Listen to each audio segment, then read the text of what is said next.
கடகராசி.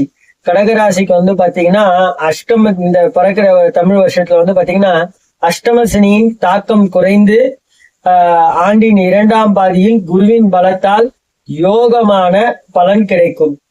நீண்ட நாள் கனவுகள் நினைவாகும்.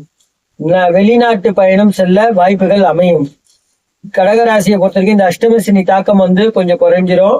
ஆண்டின் 2ஆம் பாதியில், அதாவது இந்த வருஷத்தோட 2ஆம் பாதி, நம்ம தமிழ் வருஷத்துல 2ஆம் பாதி. 2ஆம் பாதினா 6 மாசத்துக்கு அப்புறம் குருவோட பலம் உங்களுக்கு பெறுறதுனால உங்களுக்கு நீண்ட நாள் கனவு எல்லாம் நினைவாகி உங்களுக்கு வெளிநாட்டு பயணத்துல இருந்து எல்லாத்துக்கான வழி வகுத்து கொடுக்கும். கடகராசிக்கு நீங்க செய்ய வேண்டிய விஷயம் அப்படின்னு பாத்தீங்கன்னா, ஒவ்வொரு சனிக்கிழமையும் ஆஞ்சநேயரை வெத்தலை மாலை சாத்தி வழிபடுவது ரொம்ப நல்லது. கடகராசி ஒவ்வொரு சனிக்கிழமையும் தவறாமல் ஆஞ்சநேயரை வெற்றி மாலையை சாத்தி வழிபடுவது மிக சிறந்தது.